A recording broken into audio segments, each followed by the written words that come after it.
5위는 타드모르 교도소입니다. 이곳은 시리아에 위치한 악명 높은 교도소로 세계에서 가장 잔혹한 교도소 중 하나로 평가받습니다. 타드모르 교도소는 주로 정치범들을 수감하고 그들에게 극심한 고문과 비인간적인 학대를 가한 것으로 알려져 있습니다. 타드모르 교도소는 시리아 중부의 팔미라 근처에 위치하고 있습니다. 이곳은 사막 한가운데 위치해 있어 매우 고립된 환경을 자랑하며 탈출이 거의 불가능한 장소로 설계되었습니다. 타드모르 교도소는 원래 프랑스 식민지 시대에 군용 막사로 지어졌지만 시리아 정부가 이를 교도소로 변환하였고 1970년대에 하페즈 알아사드가 시리아 대통령으로 집권하면서 이 교도소는 정치적 반대자들을 수감하는 주요 시설로 사용되었습니다. 특히 아사드 정권에 반대하는 이들이 주로 이곳에 갇혔고 비밀리에 고문을 당했습니다. 타드모르 교도소가 악명이 높은 이유는 극심한 고문과 학살 때문이었는데요. 1980년 하페즈 알아사드가 이슬람 반군에 의해 암살 미수 사건을 겪은 직후 타드모르 학살이 벌어졌습니다. 당시 아사드의 명령으로 특수부대가 타드모르 교도소로 파견되어 수백에서 1,000명에 달하는 수감자들이 무차별적으로 학살되었습니다. 이 사건은 시리아 역사에서 가장 잔혹한 사건 중 하나로 기록되었습니다. 이 교도소에서는 물리적 고문뿐만 아니라 정신적인 고문, 강제 노동, 그리고 매우 열악한 위생 환경 속에서의 생존이 요구되었습니다. 수감자들은 고문 도구에 묶여 구타당하거나 심지어 독방에서 수년간 정신적 고통을 겪는 경우가 많았습니다. 수감자들은 주기적으로 신체적 고문을 당했으며 이러한 고문에는 전기 충격, 발바닥 때리기, 매달기, 굶기기 등이 포함되었습니다. 많은 수감자들이 이러한 고문으로 인해 사망하거나 심각한 부상을 입었습니다. 또한 수감자들 간의 폭력도 일상적이었으며 교도관들은 이를 조장하거나 방관하기도 했습니다. 타드모르 교도소의 수감자들은 극도로 혼잡한 공간에서 생활해야 했으며 기본적인 위생조차 제공되지 않았습니다. 이들은 극심한 굶주림에 시달렸으며 질병과 감염이 만연했습니다. 이곳의 하루 일과를 나열해보면 새벽, 불규칙한 기상으로 교도관들이 수감자들을 강제로 깨우며 하루를 시작했습니다. 기상 후에는 곧바로 점호나 구타가 이어졌을 가능성이 큽니다. 아침, 타드모르 교도소의 아침 식사는 극히 부족하고 비위생적이었으며 보통 물이나 빵 혹은 매우 적은 양의 음식이 제공되었습니다. 식사 중에도 교도관들의 폭력이 자주 일어났습니다. 오전 시간에는 정기적인 고문이 자주 벌어졌습니다. 수감자들은 신문을 당하거나 고문실로 끌려갔고 일부 수감자들은 교도소 내에서 강제 노동을 강요받았습니다. 점심도 아침과 마찬가지로 매우 간단하고 부족한 음식이 제공되었습니다. 식사 중에는 역시나 폭력이 끊이지 않았습니다. 오후 시간에도 고문과 신문이 계속되었습니다. 저녁, 타드모르 교도소에서는 밤낮을 가리지 않고 고문이 이루어졌습니다. 수감자들은 교도관들이 허락할 때까지 잠을 자지 못했습니다. 취침 중에도 교도관들이 수시로 불시에 방문하여 수감자들을 괴롭히고 폭력을 행사했습니다.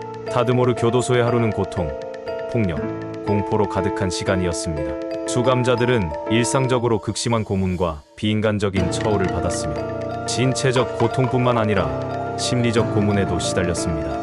이러한 환경 속에서 많은 수감자들이 목숨을 잃거나 살아남더라도 극심한 정신적 상처를 입었습니다. 4위는 산페드로 교도소입니다. 이곳은 볼리비아의 라파스에 위치한 매우 독특한 교도소로 전통적인 교도소 시스템과는 완전히 다른 방식으로 운영됩니다. 산페드로 교도소는 국가의 직접적인 통제보다는 수감자들이 스스로 자치적인 사회 구조를 형성한 곳으로 유명합니다. 이 교도소는 수감자들이 공동체를 형성해 생활하며 내부에서 일자리와 주거를 스스로 해결해야 하는 점에서 독특합니다. 산페드로 교도소의 대표적인 특징을 들어보면 자치적인 운영, 주거, 구매 시스템, 교도소 내 경제 활동, 가족과 함께 생활입니다. 산페드로 교도소는 수감자들이 스스로 통치하는 자치 사회를 형성하고 있기에 교도관들이 교도소 내 질서를 직접적으로 관리하지 않으며 내부는 수감자들에 의해 자율적으로 운영됩니다. 수감자들은 교도소 내에서 주택, 상점, 음식점 등을 운영하며 일종의 작은 마을 같은 사회 구조를 형성하고 있습니다. 수감자들은 교도소 내에서 자신의 거주지를 구입해야 합니다. 교도소 내부에는 다양한 크기와 수준의 거주지가 있으며 수감자들은 자신의 경제적 상황에 따라 주거지를 구입하거나 임대할 수 있습니다. 부유한 수감자들은 비교적 좋은 주택을 구입할 수 있지만 가난한 수감자들은 열악한 환경에서 살아야 합니다. 교도소 내부의 경제는 매우 활발하게 돌아가며 수감자들이 스스로 돈을 벌어 생계를 유지해야 합니다. 산페드로 교도소 내부에서는 상점, 식당, 이발소 등 다양한 경제 활동이 이루어집니다. 수감자들은 이러한 사업체를 운영하거나 다른 수감자들에게 서비스를 제공해 돈을 벌 수 있습니다.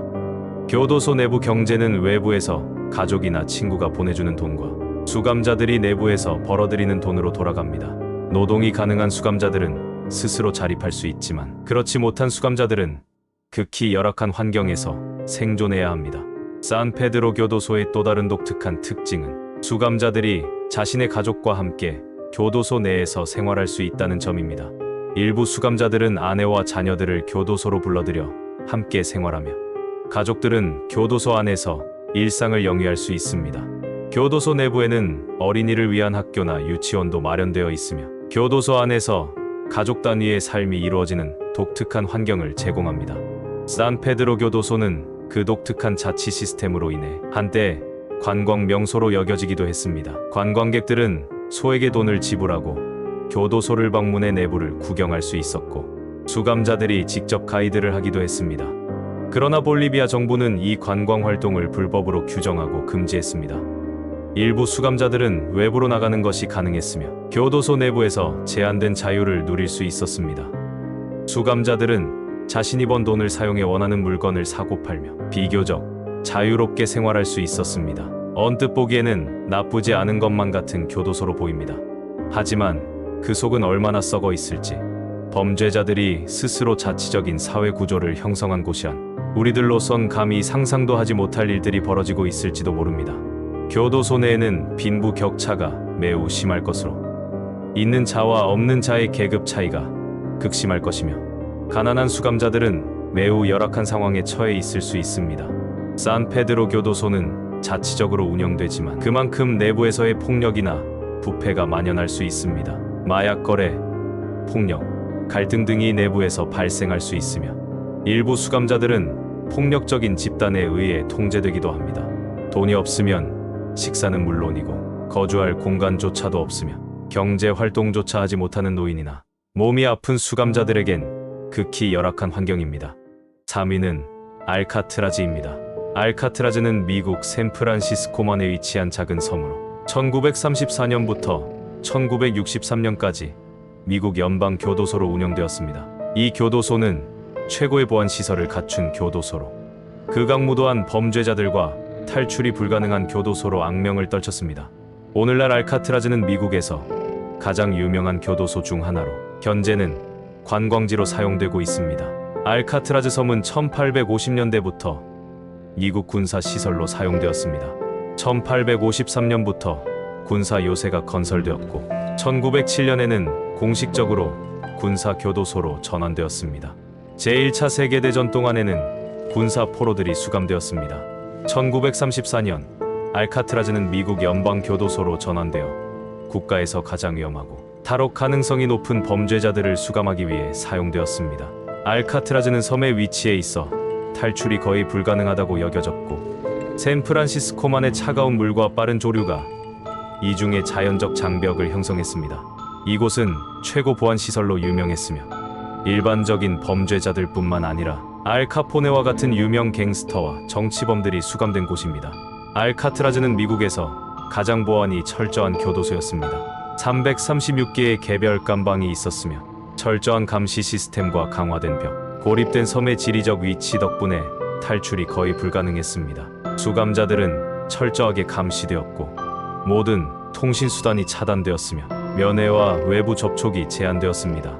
이 교도소의 설계는 수감자들의 정신적, 육체적 고립을 목표로 했습니다. 알카트라즈는 다른 교도소보다 더 극단적인 환경에서 운영되었습니다. 수감자들은 하루 24시간 감시를 받았으며 대부분의 시간을 좁고 습한 깜방에서 보내야 했습니다. 다른 수감자들과의 접촉도 제한되어 있었으며 교도소 내에서의 생활은 심리적으로 매우 고통스러운 환경이었습니다. 알카트라즈의 가장 어려운 환경은 고립이었습니다. 탈출이 거의 불가능한 교도소에서 24시간 철저한 감시를 받아야 했고, 식사 시간은 대략 15분에서 20분으로 매우 짧으며 수감자들은 교도관의 철저한 감시 아래 조용히 식사를 해야 했습니다. 일과 시간에 이루어지는 모든 작업과 일상생활에는 교도관들의 엄격한 통제가 있었고 24시간 중 단 30분만 자유 시간이 허용되었습니다. 다른 수감자들과 대화를 나누는 것조차 제한되었습니다. 또한 알카트라즈는 교도소 내 규율을 어기면 즉각적으로 처벌을 내렸습니다. 불복종하거나 규칙을 어긴 수감자는 독방에 수감되거나 엄격한 감시하에 처벌을 받았습니다. 수감자들은 교도소에서 탈출하는 것이 불가능하다는 것을 알고 있었기 때문에 대부분의 시간 동안 교도소 내에서 규칙을 따르는 삶을 살 수밖에 없었습니다.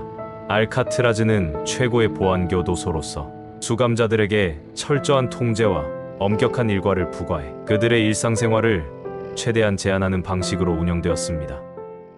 2위는 굴라그입니다. 굴라그는 구소련 시절에 운영되었던 악명 높은 강제 노동 수용소 체계를 말합니다. 굴라그라는 단어는 러시아어로 노동 수용소 관리국을 의미합니다. 굴라그는 특히 스탈린 집권기 동안 엄격하게 운영되었으며 정치범, 범죄자, 전쟁포로 등 다양한 사람들이 이곳에 수감되어 혹독한 노동과 열악한 환경 속에서 생활했습니다. 굴라그 수용소는 대부분 시베리아와 같은 추운 지역에 위치해 있었으며 매우 열악한 환경에서 수감자들이 생활해야 했습니다. 특히 음식 부족, 질병, 추위 등으로 인해 많은 수감자들이 사망했습니다. 수감자들은 정해진 할당량의 노동을 강요받았으며 채굴, 벌목, 도로미, 철도 건설 등의 육체적으로 힘든 일에 투입되었습니다. 굴라그는 스탈린 시기 정치적 반대자나 체제에 비판적인 사람들을 제거하기 위한 중요한 도구였습니다. 공산당 내의 정적들이나 학자, 예술가, 지식인 등이 주로 타겟이 되었으며 이들 중 많은 이들이 조작된 증거와 강압적인 고문을 통해 재판 없이 굴락에 보내졌습니다. 수감자들은 심각한 인권 침해를 겪었습니다. 고문, 폭력, 굶주림, 강제 노동 등이 일상적이었으며 많은 수감자들이 수용소에서 탈출하려다 발각되어 처형되거나 더 가혹한 처벌을 받았습니다. 수많은 수감자가 굶주림과 질병, 과로로 목숨을 잃었으며 이는 체제 내에서 수감자의 생명을 가치 없이 여겼음을 보여줍니다. 굴라그는 수백 개의 수용소로 이루어져 있었고 각 수용소는 수천에서 수만 명의 수감자를 수용할 수 있었습니다. 전체적으로 약 1800만 명이 굴락을 거쳤으며 이는 현재 서울 인구의 2배에 달하는 어마어마한 인원입니다. 그중 약 150만 명이 사망한 것으로 추정되고 수용소 네트워크는 소련 전역에 걸쳐 퍼져 있었으며 특히 시베리아와 중앙아시아의 오지 지역에 집중되어 있었습니다. 세계 여러 나라의 감옥들 중에서도 규모가 큰 감옥들이 있지만 이처럼 체계적으로 전 국가적 차원에서 억압과 강제 노동을 집행하는 수용소 체계는 흔치 않습니다. 예를 들어 북한의 정치범 수용소나 중국의 신장 재교육 캠프 등 수십만에서 수백만 명의 인원을 수용하지만 굴라그처럼 여러 지역에 걸쳐 대규모로 운영된 것은 아닙니다. 굴라그는 소련의 경제에 중요한 역할을 했습니다. 특히 대규모 건설 프로젝트나 자원 채굴 등에서 값싼 노동력을 제공하기 위해 사용되었습니다. 이를 통해 소련 정부는 수감자들의 노동력을 이용해 정제적 이득을 취하려 했습니다. 하지만 굴라그는 1953년 스탈린 사망 이후 점차적으로 축소되었고 1960년대 중반에 이르러 대부분의 수용소가 폐쇄되었습니다. 굴라그는 소련의 역사에서 매우 중요한 부분으로 정치적 억압과 인권 침해의 상징입니다. 그동안 수많은 사람들이 신체적, 정신적으로 큰 고통을 겪었고 이는 현대 러시아 역사에서 깊은 상처로 남아 있습니다. 1위는 투올슬랭 수용소입니다. 투올슬랭은 캄보디아의 크메르 루즈 정권이 운영했던 악명 높은 고문 및 처형 센터로 현재는 투올슬랭 학살 박물관으로 알려져 있습니다. 원래는 프놈펜에 위치한 고등학교였으나 1975년부터 1979년까지 크메르 루즈 정권 하에서 수용소로 전환되어 정치범을 수감, 고문, 처형한 장소로 사용되었습니다. 투올슬랭은 크메르 루즈 정권이 체제 반대자를 색출하고 숙청하기 위해 운영한 주요 정치 수용소였습니다. 이곳에 수감된 사람들은 대개 크메르 루즈가 체제의 적으로 규정한 정치적 반대자들, 지식인, 외국어를 사용하는 사람들, 그리고 심지어 정권 내부의 간부들도 포함되었습니다. 투올 슬랭은 크메르 루즈가 자국민에 대해 체계적으로 폭력을 행사하고 숙청한 상징적인 장소입니다. 투올 슬랭에서는 수감자들이 혹독한 고문을 당해 자백을 강요받았습니다. 고문 방식으로는 물고문, 전기고문, 매질, 기아 상태로 방치 등이 있었으며 이를 통해 사람들에게 반체제 활동을 자백하도록 만들었습니다. 심지어 존재하지 않는 범죄까지 자백하도록 강요받는 경우도 있었습니다. 수감자들은 극도로 비위생적인 환경에서 기아와 질병에 시달리며 수감 생활을 했습니다. 고문과 비참한 생활 조건으로 인해 대부분의 수감자는 몇 주 이상 버티지 못하고 사망했으며 고문 후 살해되기 전까지 심한 육체적, 정신적 고통을 겪었습니다. 투올 슬랭에서 살아남은 사람은 극히 소수로 대부분의 수감자는 고문 후 처형되었습니다. 투올 슬랭에서 고문을 받은 수감자들은 대개 킬링필드로 보내져 집단 처형을 당했습니다. 투올 슬랭에 수감된 약 1만 7천 명 중 생존자는 12명에 불과한 것으로 알려져 있습니다. 킬링필드는 캄보디아 전역에 걸쳐 수십만 명이 처형된 집단 무덤으로 투올 슬랭의 수감자들은 이곳에서 처형된 주요 피해자들 중 하나였습니다. 투올 슬랭의 악명은 이곳에서 벌어진 잔혹 행위가 매우 체계적으로 기록되었다는 점에서도 기인합니다. 크메르 루즈 정권은 수감자들이 입소할 때마다 신상 정보와 사진을 철저히 기록했고 고문 과정과 자백 내용, 처형 후 사망까지도 문서화했습니다. 투올 슬랭의 기록들은 후에 크메르 루즈 정권의 잔혹성을 입증하는 중요한 증거가 되었습니다. 이러한 철저한 기록 때문에 당시 정권의 범죄 행위는 명백히 드러났으며 투올 슬랭은 캄보디아 악살의 상징으로 남게 되었습니다.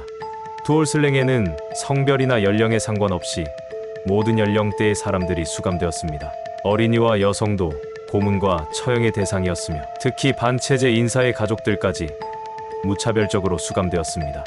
이는 정권의 반대자를 완전히 제거하려는 의도를 보여줍니다. 수감된 많은 사람들은 가족 단위로 잡혀왔고 가족 구성원 전원이 고문을 당하거나 처형당하는 경우가 많았습니다. 투올 슬랭에서 살아남은 생존자는 12명으로 매우 적습니다. 생존자들은 자신들의 이야기를 통해 크메르 루즈의 잔혹함을 세계에 알렸고 투올 슬랭은 이후 전 세계적으로 캄보디아 악살의 상징으로 알려졌습니다.